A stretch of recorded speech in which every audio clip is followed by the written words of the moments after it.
We were kids when we became inseparable, two souls charging through our small town, sharing secrets under flickering streetlights. He was my brother in all but blood, the one I trusted with my dreams, my fears, my future. But even then, there was a shadow in him I didn't see. He'd toss out cruel words about Jews, sneering with a venom that chilled me. "They're the worst," he'd say, laughing like it was a game. I brushed it off, thinking it was just teenage nonsense, but those words stuck, sharp and jagged, in the back of my mind. My mother saw through him. When I was barely a teenager, she pulled me aside, her voice low but firm. "That boy's competing with you. Always watching, always wanting what you have," she said. She never forbade me from seeing him. She respected my choices, my friendships, but her warning lingered. I ignored it, blind to the truth that he wasn't just my friend, he was my rival, measuring his life against mine. The first betrayal hit when I was ready to head back to school in the States. My passport, my key to a new chapter, disappeared. I tore my world apart, panic swallowing me, only to find he'd stolen it. He grinned, called it a prank, but his eyes betrayed a malicious glint, a thrill in holding me back. It wasn't a joke, it was sabotage. Over the years, it became a pattern. He'd spread lies to our friends, lose my documents, even call my university with a fabricated story to derail my enrollment. Each act was calculated, a twisted attempt to outdo me, to keep me from what I wanted. When I told him about a job I dreamed of, a career I later chose not to chase, he went after it, landing it with a smugness that screamed, "I did what you couldn't." Every time I forgave him, I clung to the boy I thought I knew, not the man who thrived on stealing my ambitions. He didn't just want to win, he wanted to prove I'd lose. For years, I let him back in, my heart battered but open, believing loyalty could fix him. Then I found Judaism. It was my anchor, a light in the chaos. Torah, Shabbat, the mitzvot, they reshaped me, gave me a path to rise above pain. When I ran into him years later, he seemed different. His apologies dripped with regret, and I shared my faith, my new life, hoping we could rebuild. Then came the ultimate betrayal. I learned through whispers that he'd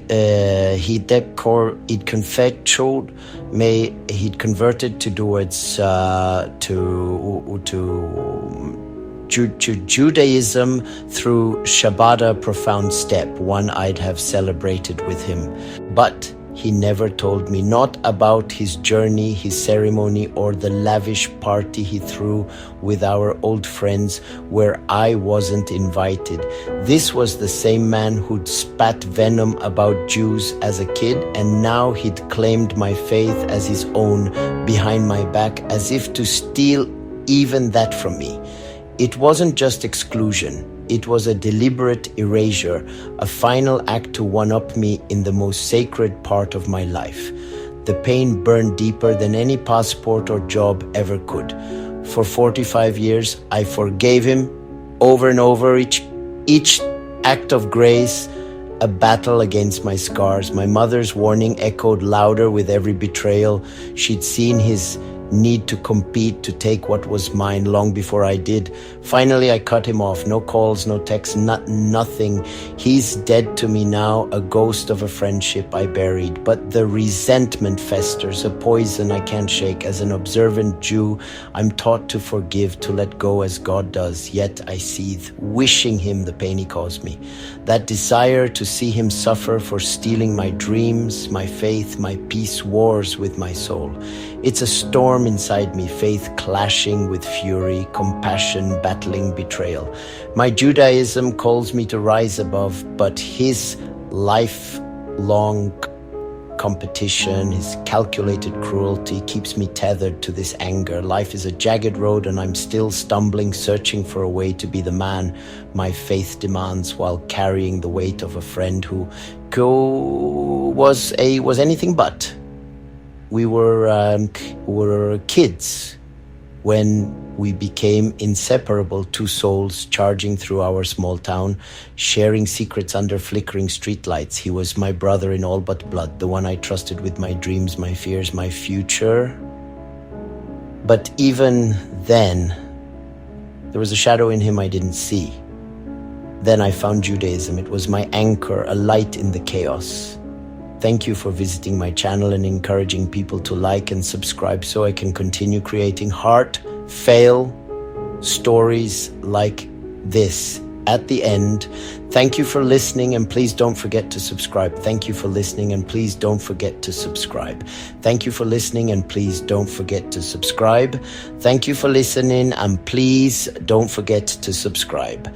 Thank you for listening and please don't forget to subscribe. Thank you for listening and please don't forget to subscribe.